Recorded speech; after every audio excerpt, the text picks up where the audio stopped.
انصافی کے خلاف جنگ تھی۔ اللہ تعالیٰ کا یہ ضابطہ ہے حضرت آدم علیہ السلام سے لے کر آج تک کہ جہاں حضرت آدم علیہ السلام کو اللہ نے پیدا فرمایا تو اسی سے شیطان کا بھی وجود ہوا، اور ہر دور میں اللہ تعالیٰ نے جہاں حق کی شکل میں حضرات انبیاء کرام علیہ السلام کو پیدا فرمایا، باطل کی شکل میں منکرین کو بھی اللہ تعالیٰ نے پیدا فرمایا۔ جہاں حضرت موسیٰ علیہ السلام کو اللہ نے پیدا فرمایا،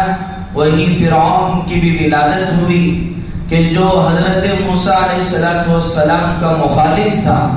اور جہاں اللہ نے حضرت ابراہیم علیہ السلام کو پیدا فرمایا وہیں نمرود کی بھی پیدائش ہوئی۔ اور ظاہری طور سے اگر ہم دیکھیں تو حضرت حسین رضی اللہ تعالیٰ عنہ ظاہری طور سے اس کربلا کے میدان میں اپنے اس جنگ کو ہار گئے، اور اگر ظاہری اعتبار سے دیکھیں تو حضرت حسین رضی اللہ تعالیٰ عنہ کو شہادت نصیب ہوئی اور یزید تخت پر بیٹھ گیا۔ ظاہری اعتبار سے لگ یہ رہا ہے کہ یزید کامیاب رہا اور اسے بادشاہت ملی، حکومت ملی، اور گویا کہ ظاہری اعتبار سے لگ رہا ہے کہ کامیاب ہے، لیکن یہ اللہ تعالیٰ کا اصول ہے، ضابطہ ہے کہ اللہ تعالیٰ ظاہری طور پر دنیا میں حق والوں کو کبھی کبھی مغلوب کر دیتے ہیں۔ حضرت زکریا اور حضرت یحییٰ علیہ السلام کو اللہ نے یہودیوں کی طرف جب نبی بنا کر بھیجا تو انہوں نے حضرت زکریا اور یحییٰ علیہ السلام کو آرے سے چیر دیا، اور پھر حضرت یحییٰ علیہ السلام کو سولی پر لٹکا دیا۔ اور اگر ظاہری اعتبار سے دیکھا جائے تو فرعون وہ کامیاب ہو گیا اور فرعون وہاں تخت پر بیٹھا ہے، ادھر حضرت موسیٰ علیہ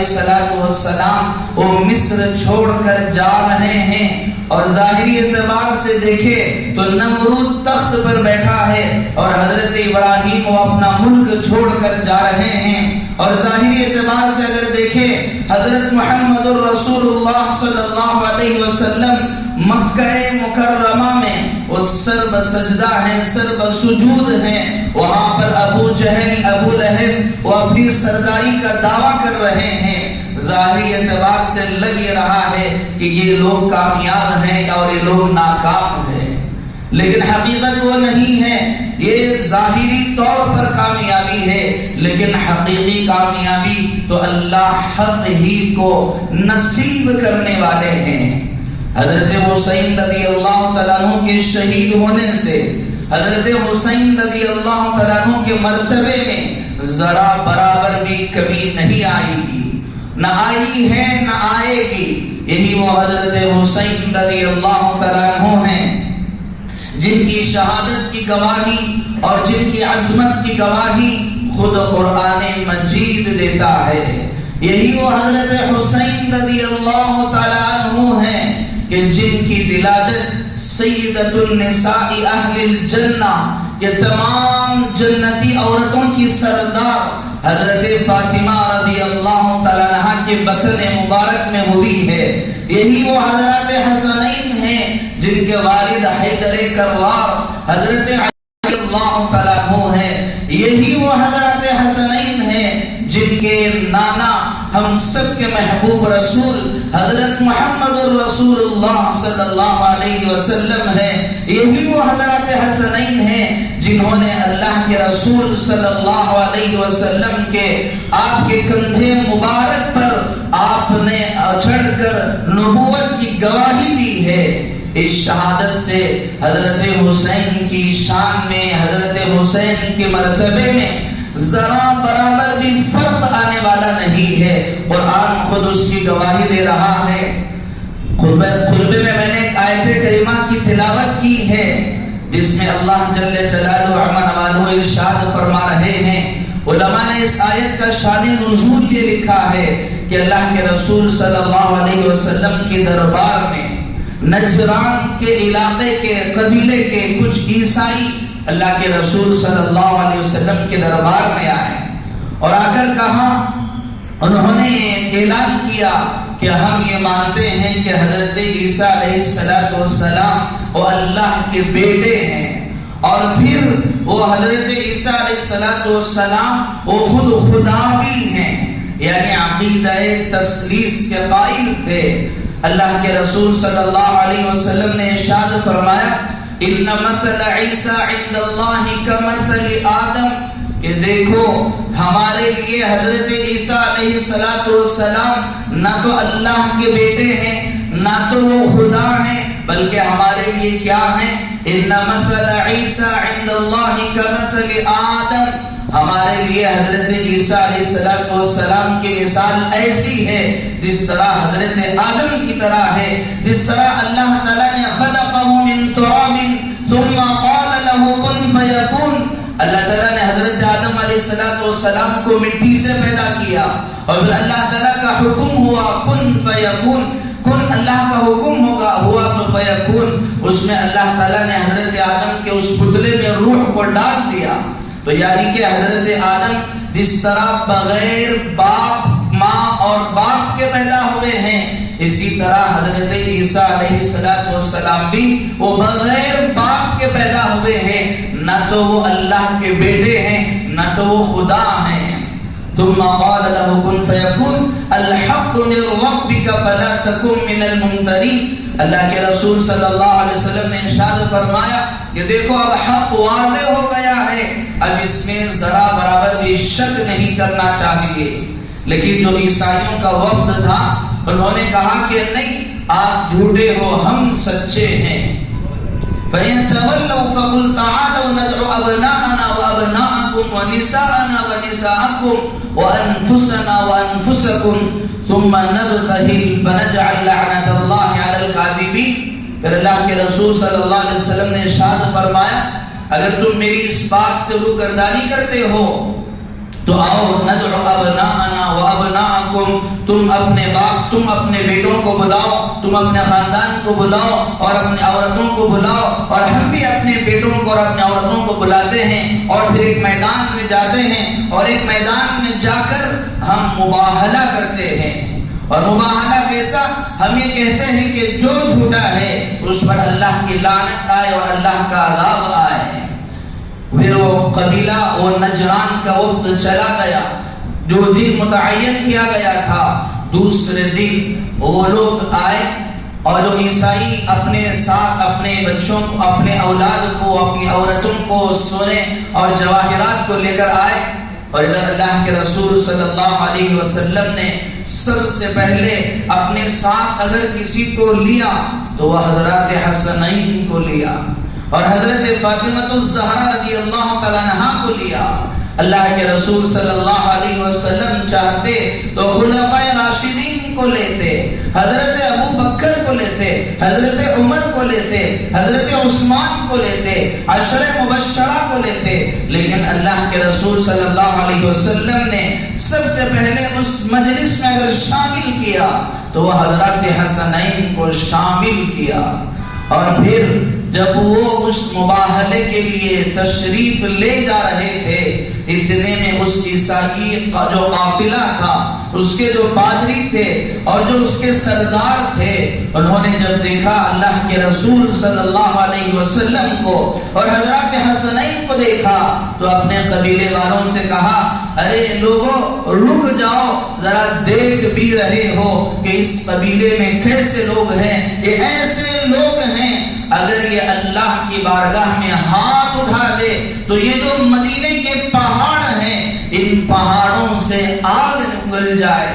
اور اگر یہ ہاتھ اٹھا دے تو آسمانوں سے آگ نازل ہو جائے، ارے تم تو کیا تمہاری نسلیں بھی تباہ و برباد ہو جائیں گی، اس لیے عافیت یہی ہے کہ تم یہیں سے واپس لوٹ جاؤ۔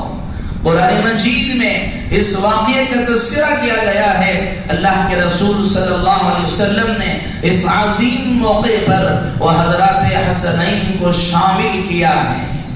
تو اس شہادت سے حضرت حسین رضی اللہ تعالیٰ عنہ کے مرتبے میں ذرا برابر فرق آنے والا نہیں ہے، یہ اللہ کا ضابطہ ہے کہ وقتی طور پر یقیناً لگتا ہے کہ ناکام ہو گئے، لیکن وہ ناکام ہو کر بھی کامیاب ہوئے۔ اسی لیے علماء نے لکھا ہے کہ حضرت حسین جو صرف 72 آدمی تھے اور اس میں بھی 26 الگ الگ ہو گئے تھے، ان میں سے جو حضرت حسین رضی اللہ تعالیٰ عنہ کی شہادت ہوئی ہے، یہ اتنا عظیم مرتبہ ہے کہ اس کے مقابلے میں اگر حضرت حسین 100 آدمیوں کو شہید بھی کرتے تو اتنا مقام نہ ملتا جتنا آپ کو شہید ہو کر ملا ہے۔ میرے عزیزوں، یقیناً یوم عاشورہ گزر چکا ہے اور شہادت حسین گزر چکی ہے۔ میں اس واقعے کو ذکر نہیں کر رہا ہوں، بلکہ اس پیغام کو ذکر کرنا چاہتا ہوں کہ دنیا کا اصول ہے کہ ابتدا سے لے کر آج تک حق و باطل کے درمیان ٹکراؤ ہوتا رہا ہے، لیکن انسان کو اس سے عبرت لینا ہے کہ جو اللہ پر ایمان لانے والا ہے، اللہ تعالیٰ نے قرآن مجید میں ارشاد فرمایا الف لام میم احسب الناس ان يتركوا ان يقولوا آمنا وهم لا يفتنون ولقد فتنا الذين من قبلهم فليعلمن الله الذين صدقوا وليعلمن الكاذبين۔ اللہ جل جلالہ امن والوں ارشاد فرما رہے ہیں کہ صرف یہ حضرت حسین کے ساتھ کربلا پیش آنے والی نہیں ہے، بلکہ جو شخص بھی اللہ پر اور اس کے رسول پر ایمان لے آنے والا ہے، اس کی زندگیوں میں بھی کئی کربلائیں آئیں گی اور کئی مصائب اس کی زندگی میں آئیں گے۔ اللہ تعالیٰ نے فرمایا کہ حسب الناس ان يتركوا ان يقولوا آمنا، کیا لوگوں نے سمجھ رکھا ہے کہ اگر وہ ایمان لے کر آ گئے تو انہیں ایسے ہی چھوڑ دیا جائے گا، انہیں آزمائش نہیں آئے گی، انہیں آزمایا نہیں جائے گا، انہیں تکالیف و مصائب نہیں آئیں گے؟ ضرور آئیں گے۔ وَلَقَدْ فَتَنَّا الَّذِينَ مِن قَبْلِهِمْ، اس سے پہلے جو تمہارے لوگ گزرے ہیں ان پر بھی آئے ہیں۔ حضرت آدم علیہ السلام سے لے کر حضرت عیسیٰ علیہ السلام تک بھی جنہوں نے بھی ایک اللہ پر ایمان لایا ہے ان پر حالات آئے ہیں، اور پھر اللہ کے رسول صلی اللہ علیہ وسلم کے قرن اطہر میں بھی آئے ہیں کہ وہی بلال حبشی جس وقت اذان کا حکم نازل ہوا، جنہوں نے سب سے پہلی اذان چڑھ کر دی تھی، وہی بلال حبشی رضی اللہ تعالیٰ عنہ کو مکے کے اس زمین پر گھسیٹا جاتا ہے، اور وہی خباب بن ارد رضی اللہ تعالیٰ عنہ کہ جن کے پیٹھ پر آگ کے انگارے رکھے جاتے ہیں، اور حضرت عمر رضی اللہ تعالیٰ عنہ کو اپنی پیٹھ دکھا کر کہتے ہیں کہ دیکھو میرے جسم میں گوشت کے ٹکڑے باقی نہیں ہیں، بس ہڈیاں ہی ہڈیاں نظر آ رہی ہیں۔ جو ایمان لے آیا ہے حالات اس کے ساتھ آنا یقینی ہے۔ اللہ تعالیٰ نے دوسری جگہ اور ارشاد فرمایا ام حسبتم انا خلقناکم عبثا وانکم الینا لا ترجعون، کیا تم یہ سمجھتے ہو کہ ہم نے تم کو بیکار پیدا کیا ہے اور تمہیں ہماری طرف لوٹ کر آنا نہیں ہے؟ تمہیں موت بھی آنا یقینی ہے اور تمہیں ہماری طرف لوٹ کر بھی آنا ہے۔ تو انسان اگر ایمان والا ہے تو اس کی زندگی میں حالات کا آنا یقینی ہے، لیکن فرق یہ ہے کہ ہم ان حالات میں کیا حضرت حسین رضی اللہ تعالیٰ عنہ کی طرح حسینی بنتے ہیں یا یزید کی طرح وہ ظالم بن کر یزیدی بنتے ہیں؟ ظلم صرف وہ نہیں جو یزید نے حضرت حسین رضی اللہ تعالیٰ عنہ پر کیا ہے، ظلم کی بہت ساری شکلیں ہیں۔ اللہ کے رسول صلی اللہ علیہ وسلم نے کئی چیزوں کے بارے میں ارشاد فرمایا۔ اللہ کے رسول صلی اللہ علیہ وسلم نے ارشاد فرمایا وقت اگر کسی انسان کے پاس اگر کسی کام کو کرنے کے لیے اگر وقت دیا گیا ہے، اگر وہ وقت کی چوری کرے تو یہ بھی ظلم ہے، اگر کسی نے کسی کا مال لے لیا تو وہ بھی ظلم ہے، اور اگر کسی نے کسی کی عزت سے کھیلا تو وہ بھی ظلم ہے۔ جس طرح حضرت حسین رضی اللہ تعالیٰ عنہ کو جس نے قتل کیا، جس نے شہید کیا، وہ یزید ظالم ہے، ٹھیک اسی طرح یہ بھی ظلم ہے۔ اور جتنا گناہ اس پر ہے اتنا ہی گناہ اس پر بھی ہے، لیکن حالات تو آئیں گے۔ لیکن اللہ کے رسول صلی اللہ علیہ وسلم نے ارشاد فرمایا اگر ایک ایمان والا ہے تو اس ایمان والے کی ذمہ داری کیا ہے؟ اللہ کے رسول صلی اللہ علیہ وسلم نے ارشاد فرمایا من رأى منکم منکرا فلیغیرہ بیدہ، کہ جس نے بھی جب بھی کوئی برائی دیکھی، کوئی ظلم دیکھا، فَلْيُغَيِّرْهُ بِيَدِهِ، اس کو چاہیے کہ اس کو اپنے ہاتھ سے روکے۔ آج ہم ہمارا اس ملک کے حالات کو دیکھیں کہ ابھی جو حکومت اقتدار پر آئی ہے، آ کر ابھی تقریباً 1 مہینہ گزرا ہے، جس میں 24 ایسی ورادتیں ہوئی ہیں کہ جس میں موب لنچنگ کے ذریعے کئی مسلمانوں کو شہید کیا گیا ہے۔ اور ابھی قریب کی اگر بات کریں تو ایک مسجد کو شہید کرنے کی کوشش کی گئی ہے اور مسجد میں توڑ پھوڑ کیا گیا ہے، اور حکومت کی طرف سے یہ اعلان نامے جاری کیے جا رہے ہیں کہ ہماری یاترائیں جب چلیں گی تو تمہارے لیے لازم ہے کہ دیواروں پر اپنا نام لکھو اور جلی حرفوں میں لکھو، تاکہ ہمیں پتا چلے کہ یہ کون سی ذات کا ہے، کون سے مذہب کا ہے۔ کیا قصور تھا ان نوجوانوں کا؟ کوئی قصور نہیں تھا، قصور یہ تھا کہ انہوں نے اپنے چہرے پر سنت کو سجائی تھی، اور قصور یہ تھا کہ انہوں نے بس ایک اللہ کا نام لیا ہے، اور قصور یہ تھا کہ انہوں نے اپنے آپ کو، اپنے ظاہر کو سنت کے مطابق ڈھالا تھا، حتیٰ کہ ایک امام کو شہید کر دیا گیا۔ ہمارے اس ملک کے حالات ہیں، جب اللہ کے رسول صلی اللہ علیہ وسلم نے ارشاد فرمایا کہ جب بھی کوئی برائی دیکھو تو ایک ایمان والے کے ناطے تمہارا ایک فرض بنتا ہے تو اسے تمہیں روکنا ہے۔ لیکن روکنا کیسے ہے؟ اس کی تدبیریں اللہ کے رسول صلی اللہ علیہ وسلم نے ارشاد فرمائی فَلْيُغَيِّرْهُ بِيَدِهِ، کہ سب سے پہلے اللہ نے اگر وسعت دی ہے تو ہمیں چاہیے کہ اس کو اپنے ہاتھ سے روکے۔ ظاہر سی بات ہے ہاتھ سے روکنے کا اختیار ایک عام آدمی کو نہیں ہے، اس کا تو اختیار قانون کو ہے کہ جب بھی کہیں ظلم ہو تو اس کا اختیار روکنے کا وہ تو حکومت کو ہے اور قانون کو ہے۔ تو ایک مسلمان کی وہ ذمہ داری بنتی ہے کہ جن اعلیٰ عہدیداروں کو اور جن حکمرانوں کو ہم نے اپنے ووٹ کے ذریعے انہیں اپنے اقتدار تک پہنچایا ہے، ان سے سوال کیا جائے اور ان سے کہا جائے تم نے تو کہا تھا کہ ہمارے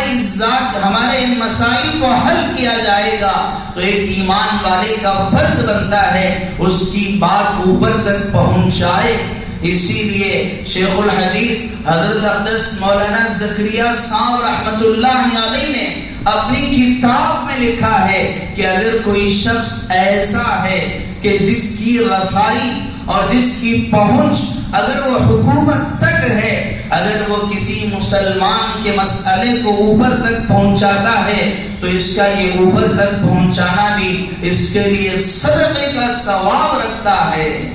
چونکہ یہ بھی ایک مسلمان کی بھلائی کرنا ہے۔ اور آگے دوسرا درجہ اللہ کے رسول صلی اللہ علیہ وسلم نے ارشاد فرمایا فَإِن لَّمْ يَسْتَطِعْ فَبِلِسَانِهِ، اگر تمہیں اپنے ہاتھ سے وسعت نہیں ہے تو اپنے زبان سے اس کو روکو،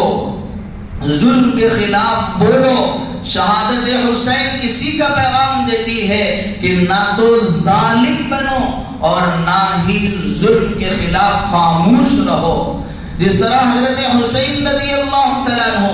آپ کو کئی مواقع ملے، حر بن یزید نے کہا کہ اے حضرت امام حسین آپ اگر چاہیں تو اس راستے سے چلے جائیے، آپ کوفہ چھوڑ کر چلے جائیے، لیکن حضرت حسین رضی اللہ تعالیٰ عنہ نے کہا کہ میں جانے کے لیے نہیں آیا ہوں، بالکل نہایت 72 آدمی، اور اس کے باوجود حضرت حسین رضی اللہ تعالیٰ عنہ نے اپنے لیے جامع شہادت نوش کرنا پسند فرمایا، لیکن واپس جانے کے لیے تیار نہیں ہوئے۔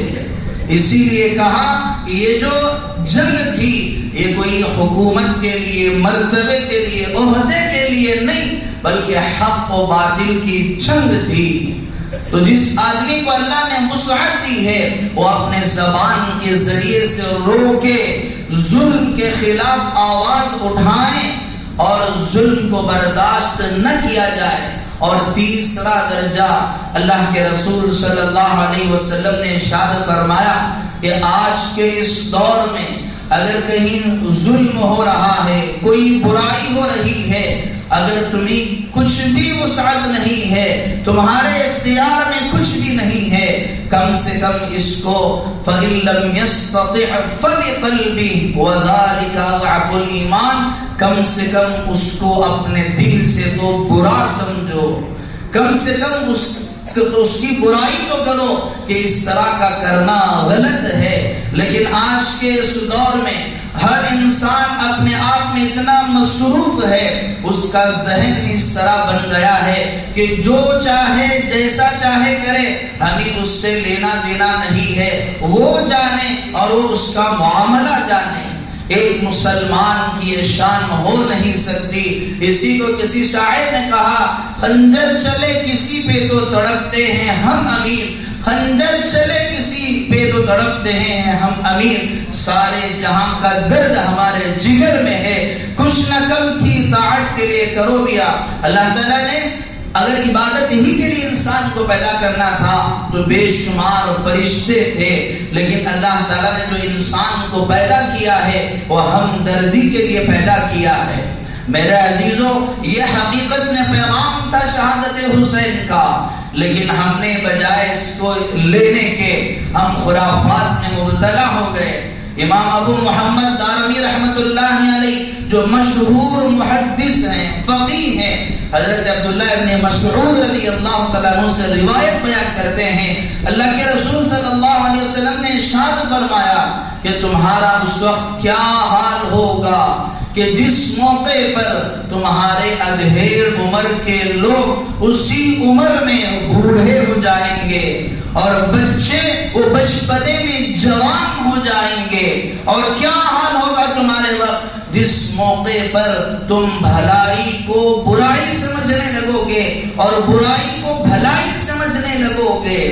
علماء نے اس کی تشریح کی، وضاحت کی۔ اللہ کے رسول صلی اللہ علیہ وسلم کے فرمانے کا مطلب یہ ہے کہ قیامت کے قریب ایک ایسا زمانہ آئے گا کہ جس میں اسلام صرف و نام کا رہ جائے گا اور قرآن صرف و رسم کے طور پر رہ جائے گا۔ انسان قرآن پڑھے گا، صرف پڑھنے کے لیے پڑھے گا، لیکن سمجھنے کے لیے کوئی نہیں پڑھے گا۔ انسان اپنا نام مسلمان کا تو رکھے گا، لیکن اسلام کی حقانیت اس کے دل میں نہیں بسائی جائے گی، اور نوبت یہاں تک آئے گی کہ وہ بھلائی کو برائی اور برائی کو بھلائی سمجھنے لگے گا۔ جس طرح شہادت حسین کے موقع پر اللہ تعالیٰ نے قرآن مجید میں ارشاد فرمایا کہ جو شہید ہوتا ہے وہ کبھی مرتا نہیں ہے۔ وَلَا تَقُولُوا لِمَنْ يُقْتَلُ فِي سَبِيلِ اللَّهِ أَمْوَاتٌ بَلْ أَحْيَاءٌ عِنْدَ رَبِّهِمْ يُرْزَقُونَ۔ اللہ تعالیٰ کا اعلان ہے کہ جو لوگ اللہ کے راستے میں شہید کیے جائیں تمہیں ان کو مردہ مت کہو، انہیں تو شہید کہا جاتا ہے۔ بل احیاء عند ربهم یرزقون، بلکہ وہ تو زندہ ہیں، اپنے رب کی طرف سے انہیں رزق دیا جاتا ہے۔ لیکن شہادت حسین کے موقع پر ہم نے برائی کو بھلائی اور بھلائی کو برائی سمجھ لیا۔ ہم نے یہ سمجھ لیا کہ شہادت حسین کے موقع پر ماتم کیا جائے اور اس موقع پر طرح طرح کی بدعات و خرافات میں مبتلا ہو جائے کہ ابھی جب محرم الحرام، ابھی جو یوم عاشورہ کا دن گزرا تو طرح طرح کے واقعات ہمارے سامنے پیش آئے کہ جنہوں نے اسلام کو بدنام کرنے کی کوشش کی ہے، اور بڑے فخر سے ویڈیو شیئر کیے جا رہے ہیں کہ دیکھو ہمارے اس کام میں غیر بھی ہمارا ساتھ دے رہے ہیں۔ ضرور ساتھ دیں گے، چونکہ ان کو لگ رہا ہے کہ یہ بھی ہمارے ہی طرح کام کر رہے ہیں، تو کیوں نہ ہم ان کا ساتھ دیں۔ اسلام کو بدنام کرنے کی جو کوشش ہم نے کی ہے، یقیناً یہ قابل مذمت ہے۔ پیغام تو یہ تھا کہ ہم اس ظلم کے خلاف، ہم اس سے پیغام لیتے کہ ہمیں ظلم کے خلاف آواز اٹھانا ہے، اور ظالم صرف وہ نہیں کہ جو میدان جنگ میں ظلم کرے، ہم اپنی زندگیوں میں دیکھیں اگر ہم نے کسی کا حق اگر دبا لیا ہے تو وہ بھی ظالم ہے۔ اللہ کے رسول صلی اللہ علیہ وسلم نے ارشاد فرمایا، کل قیامت کے دن ایک شخص ایسا لایا جائے گا جس کے پاس ڈھیر ساری نیکیاں ہوں گی، لیکن آخر میں اس کو جہنم میں ڈال دیا جائے گا۔ حضرات صحابہ نے پوچھا، ایک آدمی ڈھیر ساری نیکیاں لائے پھر بھی جہنم میں چلے جائے، کیسے ہوگا؟ اللہ کے رسول صلی اللہ علیہ وسلم نے ارشاد فرمایا، دنیا میں رہتے ہوئے اس نے کسی کا ناحق مال کھایا ہوگا، اور ناحق کسی پر ظلم کیا ہوگا، اور کسی کو گالی دی ہوگی، اور اس کے بدلے میں اس کی نیکیاں اٹھا کر اس شخص کو دے دی جائیں گی، اور جب نیکیاں ختم ہو گئی تو اس کے گناہ اٹھا کر اس پر ڈال دیا جائے گا۔ آج جب اللہ تعالیٰ نے تمہیں وسعت دی ہے، قدرت دی ہے، اللہ تعالیٰ نے تمہیں اگر کچھ مال دیا ہے تو تم یہ سمجھ رہے ہو کہ یہ مال ہمارے پاس ہمیشہ رہنے والا نہیں ہے، اور یہ حالات ہمارے ساتھ ایسے ہی ہمیشہ رہیں گے۔ نہیں، اللہ تعالیٰ نے فرمایا، وَتِلْكَ الْأَيَّامُ نُدَاوِلُهَا بَيْنَ النَّاسِ وَلِيَعْلَمَ اللَّهُ الَّذِينَ آمَنُوا وَيَتَّخِذَ مِنكُمْ شُهَدَاءَ۔ اللہ تعالیٰ نے فرمایا کہ دیکھو ہم دن بدلتے رہتے ہیں۔ ایک وہ دن تھا یوم عاشورے کا، 10 محرم الحرام کا، جس میں حضرت حسین رضی اللہ تعالیٰ عنہ کو شہید کیا گیا، اور جو شہید کرنے والا یزید تھا، علماء نے لکھا ہے کہ ظلم کی مدت زیادہ نہیں ہے، بہت تھوڑی ہے، کہ صرف 3.5 سے 4 سال گزرے تھے۔ یزید اپنے دور اقتدار میں تھا، اور اللہ تعالیٰ نے بڑی عبرتناک موت اس کو دی ہے، کہ مورخین نے لکھا ہے کہ اس یزید کو ایک رومی عورت سے عشق ہو گیا، اور اس رومی عورت نے اس کو اپنے پہاڑی علاقے پر بلایا، اور جب یزید اس سے ملاقات کے لیے گیا تو اس نے ایک نیزے کے ذریعے سے اس کو قتل کر دیا، اس کو ختم کر دیا، اور یہ کہتے ہوئے قتل کیا کہ دیکھ تو اپنے نبی کے نواسے کا نہ ہو سکا تو میرا کیسے ہو سکتا ہے۔ اس نے ختم کر دیا۔ ظلم کی مدت سے 2.5 سے 3.5 سے 4 سال چلی، اور حضرت حسین رضی اللہ تعالیٰ عنہ کے قتل میں جتنے لوگ شامل تھے، دنیا کا اصول ہے کہ حق کے لیے آواز اٹھانے والے اور حق کا ساتھ دینے والے ہمیشہ کم ہوا کرتے ہیں، اور جہاں بھی کوئی غلط چیز ہو تو اس کے ساتھ دینے والے بھی پیدا ہو جاتے ہیں۔ اور یہ بھی اللہ تعالیٰ کا اصول ہے کہ حق کا ساتھ دینے والے ہمیشہ کمزور ہوتے ہیں، اور ظلم کا ساتھ دینے والے وہ ہمیشہ غالب رہتے ہیں۔ اور ہوا ہی ایسے کہ جس وقت یزید نے حضرت حسین رضی اللہ تعالیٰ عنہ کو جس اقتدار کے لیے شہید کیا، اس میں عبداللہ ابن زیاد بھی شامل، ابن سعد بھی شامل، اور شمر بھی شامل، اور خولی بنت یزید بن یزید بھی شامل، سارے لوگ شامل رہے۔ لیکن اللہ تعالیٰ کا اصول ہے کہ ظلم کی مدت وہ زیادہ دیر تک نہیں چلتی۔ ادھر 3.5 سال میں یزید کی موت ہوئی، اور ٹھیک 6 سال بعد مختار ثقفی نامی شخص وہ اقتدار پر آیا۔ جیسے ہی اس نے اقتدار پر آیا، اس نے قسم کھائی کہ جس نے بھی حضرت حسین کو شہید کیا اور آپ کی سازش میں شامل رہے، ان سب کا بدلہ لوں گا۔ اور مورخین نے لکھا ہے اس نے 6000 آدمیوں کو شہید کیا، 6000 آدمیوں کو اس نے قتل کیا۔ اور پھر جب 6 سال گزرے تھے تو عبید اللہ ابن زیاد کی حکومت تھی، اور جب مختار ابن ثقفی کا دور آیا تو اس نے کہا اور کہ جاؤ اب عبید اللہ ابن زیاد کو لے کر آؤ۔ عبید اللہ ابن زیاد 30,000 آدمیوں کے ساتھ اور فرات کے دریا نہر کے قریب وہ وہاں پر چھپا ہوا تھا اور وہ کربلا کی طرف وہ مقابلہ کرنے کے لیے آ رہا تھا۔ اتنے میں مختار ثقفی کے لوگ گئے تو جا کر انہوں نے اس کو مغلوب کر کے، اس کو شکست دے کے وہ حضرت مختار ثقفی کے دربار میں اس کو لایا گیا۔ اور لایا کیسے گیا؟ ٹھیک اسی طرح جس طرح اس نے حضرت حسین رضی اللہ تعالیٰ عنہ کے ساتھ برتاؤ کیا تھا۔ اور ٹھیک وہی موقع، 1 محرم کو جنگ شروع ہوئی، 2 محرم کو رک گئی، پھر 7 محرم کو چلی اور پھر 10 محرم کا دن آیا اور ٹھیک ظہر کا وقت ہے جس موقع پر حضرت حسین کی شہادت ہوئی تھی۔ ٹھیک اسی موقع پر مختار ثقفی نے ابراہیم بن مالک کو بھیجا تھا۔ ابراہیم ابن مالک نے دیکھا کہ 10 محرم الحرام کا وقت ہے اور ظہر کا وقت ہے، اس موقع پر عبید اللہ ابن زیاد زمین پر پڑا ہوا ہے، تو ابراہیم بن مالک نے اپنا ایک پیر اس کے سر پر رکھا اور اس کے دھڑ کو الگ کیا اور اس کٹے ہوئے سر کو اسی تشت میں لے کر وہ مختار ثقفی کے دربار میں لے آیا۔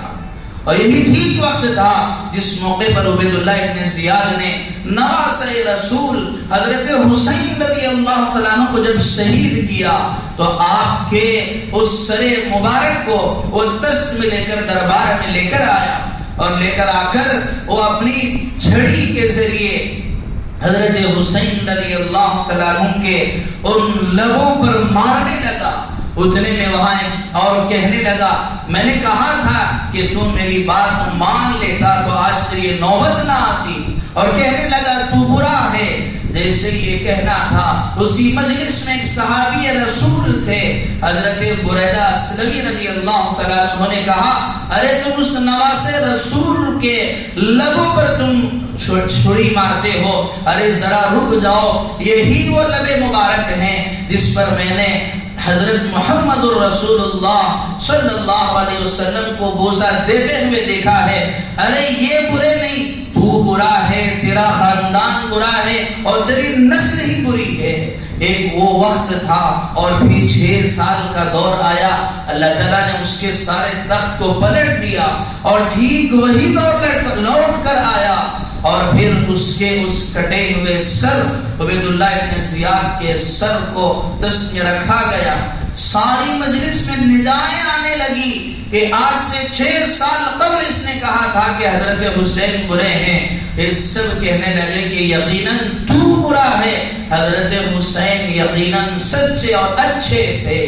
اور پھر جتنے اس قتل میں شامل تھے سب کی عبرت ناک موت ہوئی ہے۔ اور پھر اس کے بعد ابن سعد جو حضرت سعد ابن ابی وقاص رضی اللہ تعالیٰ عنہ کے بیٹے تھے، اللہ تعالیٰ کا بھی عجیب ضابطہ ہے کہ کبھی ابو جہل کا بیٹا وہ صحابی بن جاتا ہے اور وہ صحابی بن کر ایمان میں داخل ہوتے ہیں اور اسی پر ان کا خاتمہ ہوتا ہے، اور کبھی کسی صحابی کا بیٹا وہ یزید کی فوج میں شامل ہو جاتا ہے اور کبھی وہ حسین کا قاتل بن جاتا ہے۔ یہ اللہ کا عجیب ضابطہ ہے کہ کبھی حضرت پیغمبر کی بیویاں وہ نافرمان و کافر بن جاتی ہیں اور کبھی فرعون کے محل میں حضرت آسیہ جیسی پیدا ہو جاتی ہیں۔ یہ اللہ کا بڑا عجیب اصول ہے کہ کبھی حضرت نوح کا بیٹا وہ نافرمان و کافر بن جاتا ہے، لیکن کہیں اللہ تعالیٰ ابو جہل کے بیٹے کو اسلام کی توفیق دے دیتے ہیں۔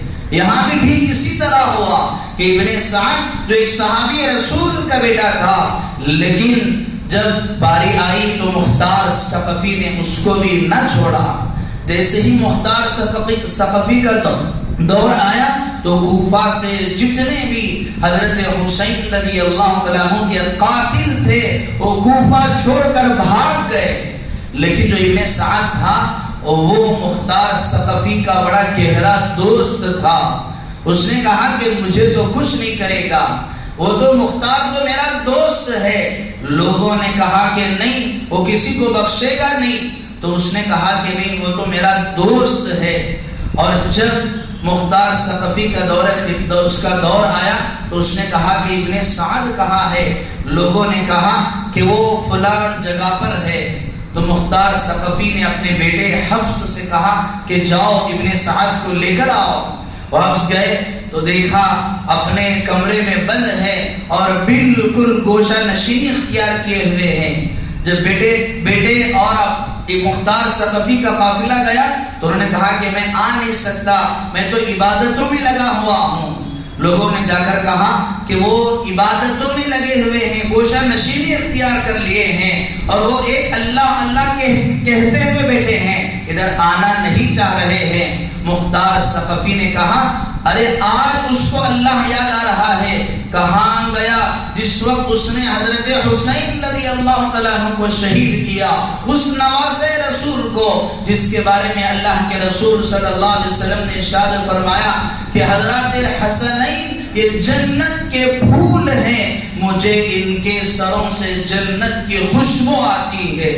اور پھر مختار ثقفی نے کہا اگر وہ نہیں آتا تو ہم تو اس کے پاس جا سکتے ہیں۔ اور پھر جب وہ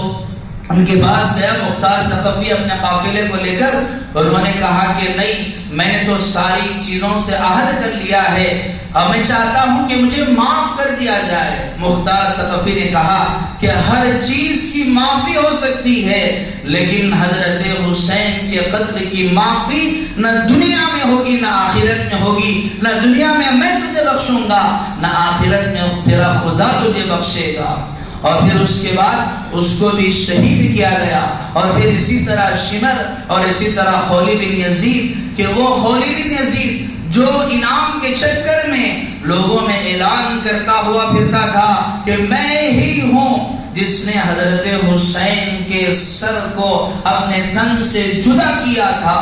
اور وہی اسی طرح کا ٹھیک معاملہ